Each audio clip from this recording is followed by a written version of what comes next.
McDonald's sold you a burger today, but the company didn't make most of its money from that burger. It made it from the ground the restaurant is sitting on. And there's one piece of paper filed almost 70 years ago that explains something a lot bigger than fast food. Why a premium burger chain with 1,950 locations across 29 countries can open stores in Germany, put up a good fight for a few years, and then quietly start closing them. We'll get to exactly what that piece of paper is, but first, you need to understand the war everyone thinks McDonald's is fighting, because it's not the one it's actually winning. This isn't a simple biggest chain wins story. McDonald's versus Burger King looks like a straightforward rivalry. Two burger companies, decades of ad wars, dueling mascots, and Five Guys entering Germany looks like a simple expansion story. Good product, new market, let the best burger win. Both framings are wrong in the same way. They assume this is a food business. It isn't. And once you see what it actually is, the outcomes in both stories become predictable instead of surprising. The public version of the McDonald's-Burger King rivalry is a marketing story. Burger King built its entire identity around going after McDonald's directly.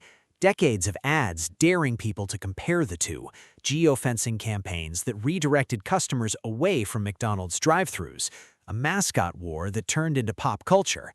It's a great story about branding. It's also almost entirely beside the point, because while Burger King was fighting a marketing war, McDonald's was quietly fighting a completely different one, over land. Here's how it started.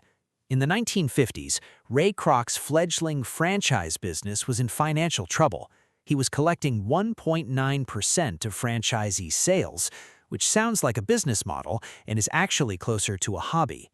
A financial executive named Harry Sonneborn looked at the numbers and saw the flaw immediately. McDonald's wasn't charging for the one thing it actually controlled: location. His fix was almost insultingly simple. Buy the land and buildings, lease them back to franchisees at a markup, collect rent on top of royalties.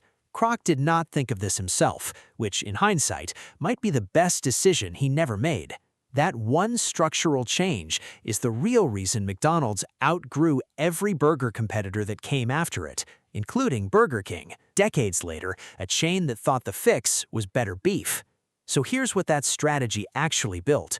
McDonald's now owns or controls through long-term leases roughly 70% of the buildings and about 45% of the underlying land across its system worldwide. Its real estate holdings are valued at somewhere around $42 billion. On top of standard royalties of around 4% of sales, McDonald's collects rent from its franchisees, commonly cited at close to a 40% markup over what it paid to acquire or lease the property. That means every franchisee, no matter how their store performs that month, owes McDonald's two separate payments, one for using the brand, one for using the ground. To be fair, franchisees know what they're signing. That's the deal. The deal just happens to be extremely good for one side. Now look at what that produces on a map. In Germany, McDonald's operates roughly 1,400 to 1,500 restaurants and is the clear market leader in the country's fast food sector, run through more than 230 local franchisees. Burger King Germany, by comparison, operates roughly 750 locations, a strong number, but only about half of McDonald's footprint. And McDonald's isn't standing still. The German division has been opening dozens of new restaurants a year, with plans for roughly 500 additional locations by 2027. Then there's Five Guys, a chain with over 1,950 locations across 29 countries, including Germany, that built its entire reputation on product quality rather than price. It charges more for a burger than McDonald's does, and for years that premium positioning worked well enough to fund aggressive expansion into the UK, France, and Germany.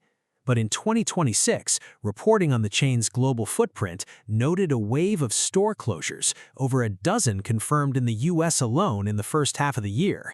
And some coverage specifically pointed to markets like Germany and Japan as places where the brand ran into stiff competition from entrenched local chains and buying habits that didn't shift the way the US playbook assumed they would.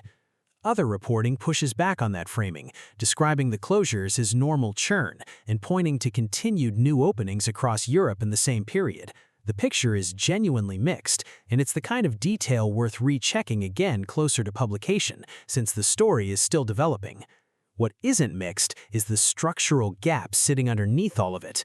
Five Guys is almost entirely a lessee. It doesn't own the land its restaurants sit on, the way McDonald's does. It's renting shelf space inside a market where its biggest competitor already owns the shelf and has owned it, in some cases, for over 50 years. If you've made it this far, you're exactly who this channel is for. Subscribing helps me keep making these. No pressure, but I'd appreciate it. So here's that piece of paper from the hook. In 1956, Sonneborn set up a company called Franchise Realty Corporation, whose entire job was to buy land ahead of McDonald's expansion, then lease it back to franchise operators.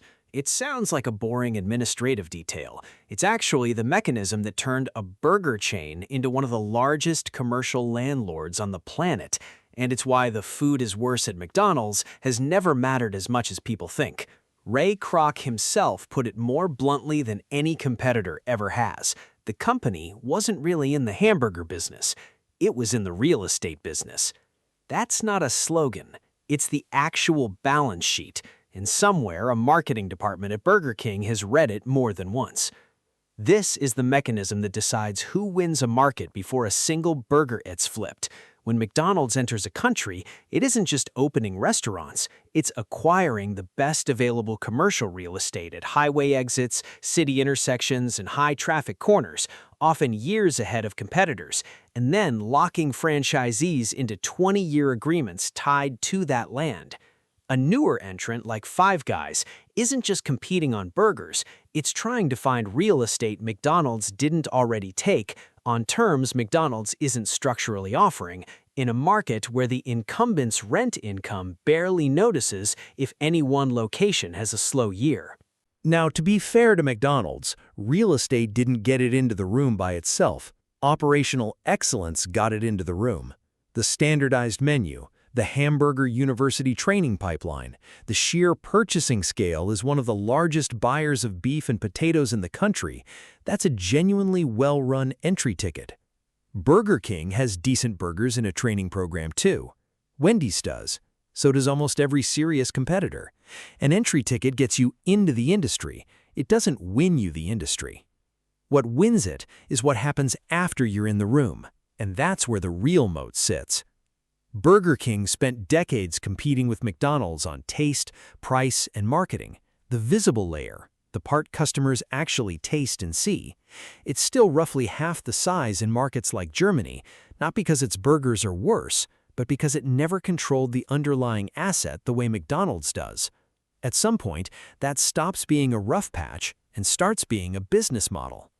Five Guys built genuine product superiority, and it still runs into the same wall internationally because product quality doesn't offset a structural real estate disadvantage. When a company's real moat is a hard asset, land, distribution, a regulatory license, exclusive infrastructure, competing on the visible product almost never closes the gap. You have to compete on the thing underneath it, and usually you can't, because it was already claimed decades ago, filed away in a filing cabinet in Illinois in 1956, and nobody else was paying attention. This also isn't a static picture. Investors have periodically pushed McDonald's to spin its real estate holdings into a separate entity, a real estate investment trust, to unlock the value sitting on its balance sheet, the same way some retailers have done with their store portfolios. McDonald's has so far kept the two businesses fused because the fusion is the point, the leverage over franchisees, the negotiating power, the ability to replace an underperforming operator without losing the building. All of that depends on real estate and restaurant operations staying under one roof. Split the two apart, and McDonald's becomes just another royalty collector, competing on brand alone, which is closer to the position Burger King and Five Guys are already in.